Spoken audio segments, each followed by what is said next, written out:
Rare représentant du film de genre hollandais, le réalisateur Dick Maas nous revient directement en vidéo avec Prédateur, série B décomplexée au concept savoureux. This was an idea I had, I think, maybe more than 10 years ago. Well, what happens if suddenly, you know, a wild animal like a lion turns up in the city?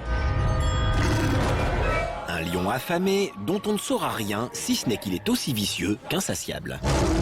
In the movie I give several solutions and possibilities where the lion could come from. And I think that's enough. In a good horror movie you mustn't explain too much. L'un des atouts du film est son décor, Amsterdam, une ville que l'on voit rarement dans ce type de film.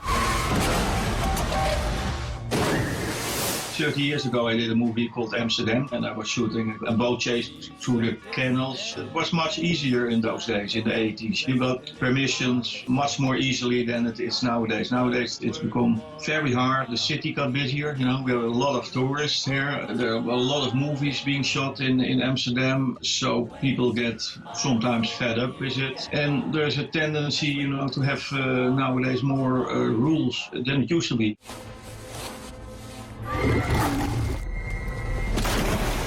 Malgré la difficulté de tourner à Amsterdam, Prédateur fait montre d'une belle générosité, notamment en exploitant abondamment son fauve déchaîné.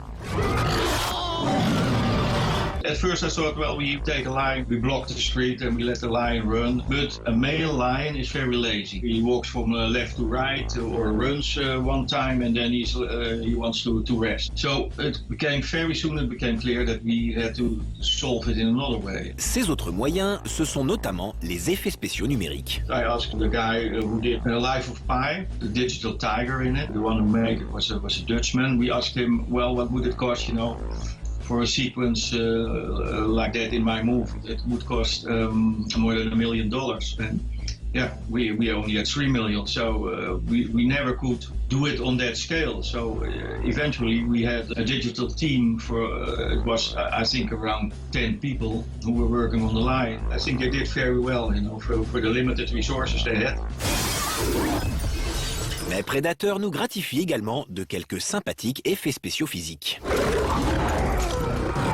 Actors interacting with 3D animals is always very, very difficult, but I think it was very important to have a very good animatronic line. An animatronic is very difficult to handle on the set because it's very heavy. For instance, in the movie there's a sequence inside an ambulance. The car had to be broken open to get the animatronic inside, so you should really plan your shots beforehand, you know. Et puis, il y a cette folie typique de Maas, notamment lors d'une séquence de poursuite entre le lion et un chasseur en fauteuil roulant.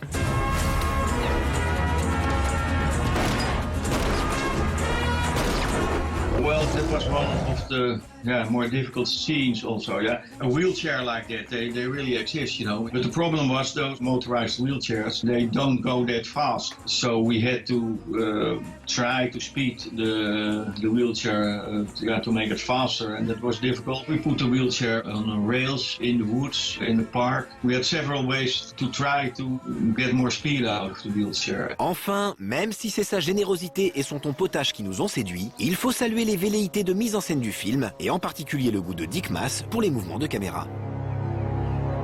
To get people involved in the movie, you should mimic the reality of what you see when you go in the real world. We look at the world in 3 dimensions, you know, it isn't flat. And you get that with a moving camera. When you have static frames like you see me now, you know, it's a board. When the camera should move, then you get a feel of 3D, of depth. It makes it much more interesting and the people get much more involved when the camera is slowly moving, even if you don't really notice that as an audience. Bref, un film mal poli, généreux, gore à souhait, d'un cinéaste sans prétention mais impliqué. On ne demande pas plus d'une série B. So how are you going to catch this beast? This is not a beast. This divine creature's the king of the jungle, a noble and proud warrior. This lion's a symbol of strength, courage and authority. Only kidding. I'm gonna track him down and blow his fucking brains out.